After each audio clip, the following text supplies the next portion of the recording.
லைப்போமேஷியா சர்ஜரியில என்னென்ன பண்ணுவோம் அப்படிங்கிறத பத்தி இந்த வீடியோல சொல்றேன். ஃபர்ஸ்ட் வந்து சர்ஜரிக்கு முன்னாடி மார்க் பண்ண தேவை இருக்கும். மார்க் பண்றது எதுக்காகன்னா, எந்தெந்த இடத்துல நம்ம வந்து ஃபேட் கிளாண்ட் அதிகமா இருக்கு, அதை ரிமூவ் பண்ண போறோம். எந்தெந்த இடத்துல வந்து கொஞ்சம் ஃபேட்டி பல்ஜஸ் இருக்கு, அதாவது அப்பர் செஸ்ட்ல இருக்கலாம் அல்லது வந்து சைட் ஆஃப் த செஸ்ட்ல இருக்கலாம். இதை வந்து நம்ம கரெக்டாக நம்ம எந்த இடத்துல வந்து ஃபோக்கஸ் பண்ணி அந்த இதெல்லாம் ரிமூவ் பண்ணணும் அப்படிங்கிறது தெரிஞ்சுக்கிறதுக்காக தான் இந்த மார்க்கிங் பண்ணுறோம். அதுக்கப்புறம் மசில் வந்து எப்படி டெஃபினிஷன் கொடுக்கறது அப்படிங்கிறதுக்காகவும் நம்ம மார்க்கிங் பண்ணுவோம். இது மார்க் பண்ணதுக்கு அப்புறம் பேஷண்ட்டுக்கு வந்து அனஸ்தீஷியா கொடுத்துட்டு ப்ரொசீஜர் எப்படி இருக்கும்னு பார்த்தீங்கன்னா, இதில் வந்து 2 விதமான ப்ரொசீஜர் இன்வால்வ் ஆகிருக்கும். ஒன்று வந்து லைப்போசக்ஷன், இன்னொன்று வந்து கிளாண்ட் எக்ஸிஷன். ஃபர்ஸ்ட் வந்து நம்ம லைப்போசக்ஷன் தான் பண்ணுவோம். எப்படின்னா, ஃபர்ஸ்ட் செஸ்ட்டுக்கு கீழேயோ இல்லை ஒரு சில டாக்டர்ஸ் வந்து ஒவ்வொரு மாதிரி டெக்னிக் ஃபாலோ பண்ணுவாங்க. ஆக்சிலால ஒரு சிலர் போட்டு இந்த சலைன் இன்ஃபியூஸ் பண்ணுறதை பண்ணுவாங்க. ஒரு சிலர் வந்து செஸ்ட்டுக்கு கீழே இன்சிஷன் போட்டு பண்ணுவாங்க. இந்த மாதிரி ஒரு 5 mm இன்சிஷன் போட்டுட்டு அது வழியாக சலைனில் சில மெடிசன்ஸ் கலந்து ஃபஸ்ட்டு இன்ஃபியூஸ் பண்ணிடுவோம். இது வந்து பவர் அசிஸ்டட் வச்சு நம்ம இன்ஃபியூஸ் பண்ணலாம். அது வந்து கொஞ்சம் ஃபாஸ்ட்டாகவும் நல்லா வந்து ஸ்ப்ரெட்டபிலிட்டியாகவும் இருக்கும்.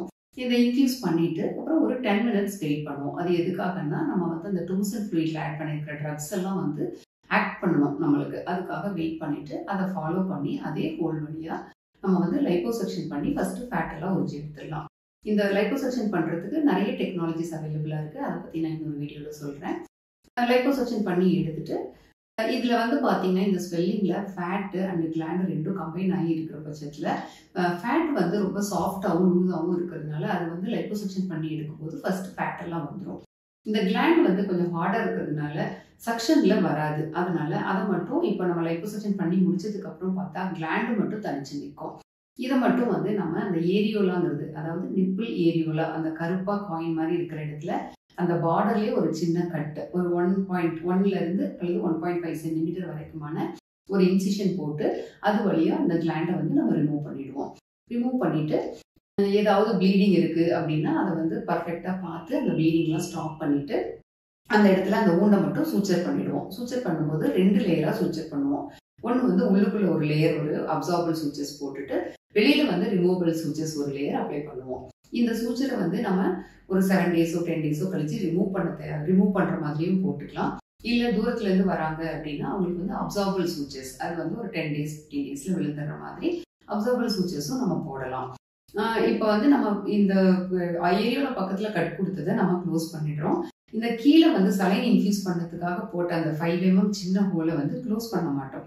அது எதுக்காகனா, நம்ம வந்து இன்ஃபியூஸ் பண்ணும்போது பேஷண்ட் வந்து படுத்திருப்பாங்க. சர்ஜரி எல்லாம் முடிஞ்சதுக்கு அப்புறம் என்னதான் நம்ம வந்து லைப்போசக்ஷன் பண்ணும்போது சக் பண்ணி அந்த ஃப்ளூயிட் எல்லாம் எடுத்திருந்தாலும் கொஞ்சம் கொஞ்சம் வந்து அந்த ஃப்ளூயிட்ஸ் எல்லாம் தேங்கி நிற்கும். அது வந்து என்ன ஆகும்னா, இப்போ பேஷண்ட் வந்து எழுந்து நடக்கும்போது அனஸ்தீஷியாலேருந்து வெளியில வந்த அப்புறம் ரூமுக்கு போயிட்டு அவங்க எழுந்து நடக்கும்போது கொஞ்சம் அந்த தேங்கி இருக்கிற ஃப்ளூயிட் எல்லாம் அந்த ஹோல் வழியா வெளியேற வாய்ப்பு இருக்கு. அப்படி வெளியேறும்போது நீங்க பயந்துக்க தேவையில்லை. அந்த இடத்துல இருந்து ப்ளீட் ஆகுது அப்படின்னு நினைச்சு பயப்பட வேண்டாம். தென் ஒரு சில டாக்டர்ஸ் வந்து இந்த இடத்துல ட்ரெயின் வைக்கிற பழக்கமும் வச்சிருப்பாங்க இந்த ஃப்ளூயிட் வெளியேறதுக்காக. பட் வந்து ஒரு சிலர் வந்து ஓப்பனாகவும் விடுவாங்க.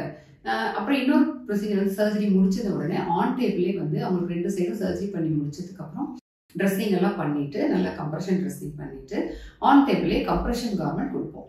கம்ப்ரெஷன் கார்மெண்ட் வந்து எதுக்காக உடனே கொடுக்குறோம், அதனோட பயன் என்ன அப்படிங்கிறது இன்னொரு வீடியோவில் சொல்கிறேன். தேங்க்யூ.